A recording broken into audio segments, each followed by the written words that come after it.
Let's take a look at how to analyze reading comprehension passages using a strategy called OCTAVE. The word octave in reading comprehension has nothing to do with the regular word octave. It's just an acronym. The word has 6 letters. Each letter stands for a particular point that you need to remember. The acronym will help you to keep all the 6 points in mind. Think of the 6 points as divided into 2 halves.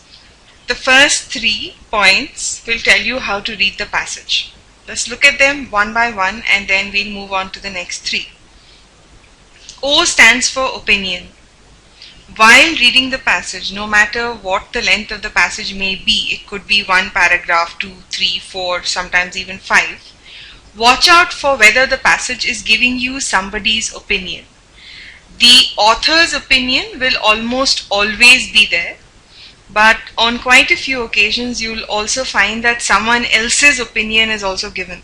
So if someone else's opinion is also given, then it's very important for you to notice that. Which also brings us to the next point. C stands for contrast. If someone else's opinion is also given, you will find that 99% of the time the author is disagreeing with the other person's opinion.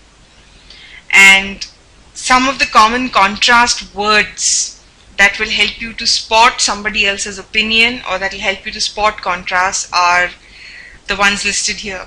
Although, but, however, nevertheless, despite. There are also a few more, but these are the common ones. And thirdly, what is the author's tone?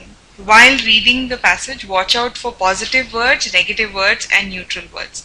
If you have a contrast in the passage, there will almost certainly be a positive as well as a negative tone. The contrast word will indicate that the author is moving from positive to negative or negative to positive. The tone could also be neutral.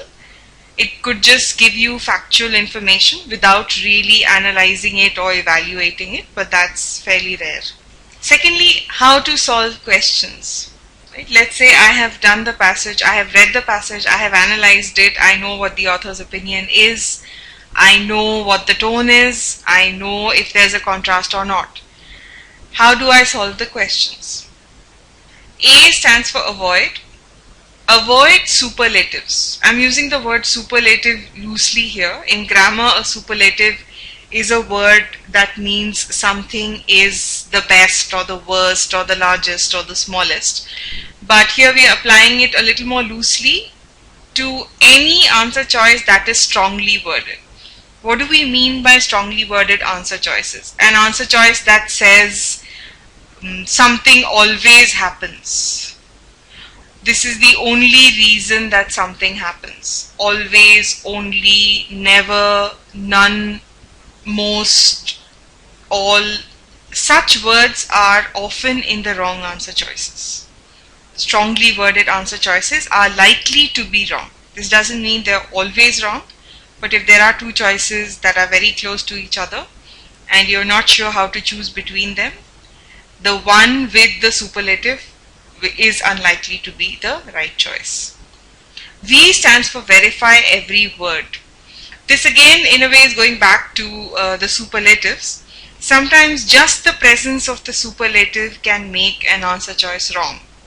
For example, if the passage is about global warming and the author's main focus is how switching to a different kind of fuel, let me write that down, switching to a cleaner burning fuel will reduce global warming. A cleaner burning fuel will lead to a reduction in global warming. Let's say this is the author's thesis, this is the author's primary idea. The wrong answer could be worded in one of these ways. A tempting answer choice might say switching to a cleaner burning fuel is the only way to reduce global warming, or switching to a cleaner burning fuel is the best way to reduce global warming. Whereas the author did not say that. The author only said that switching to a cleaner burning fuel is a way or one of the ways.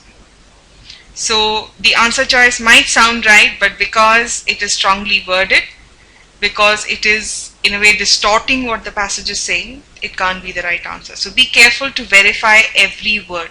Do not pick an answer choice just because it repeats some vital information from the passage. And finally, eliminate. This is your standard strategy for any multiple choice question. Don't search for the right answers. Look through the answer choices and remove what can't possibly be right. Whatever is left has to be the answer, even if you are not sure of it. So let's list the points again. O stands for opinion, C stands for contrast, T stands for tone, A stands for avoid superlatives, V stands for verify every word, and E stands for eliminate. These three words, these three strategies are for reading the passage, and these three strategies are for solving the questions.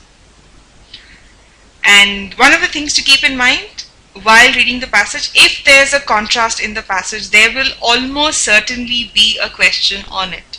I have never come across a reading comprehension passage which had a contrast and did not test the contrast.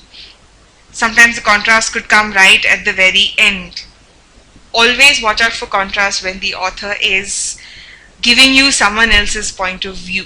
Someone's name is there, someone's work is mentioned. Very likely that the author is going to go on to contradict. It's easy to spot contrast because the contrast words will always be there. You can't have a contrast without a contrast word. So initially you might find it a little tricky to spot whether there's a contrast or not, or to be sure, but you'll soon get the hang of it. So we will look at a passage, several passages in fact, and apply the strategy and see how it works.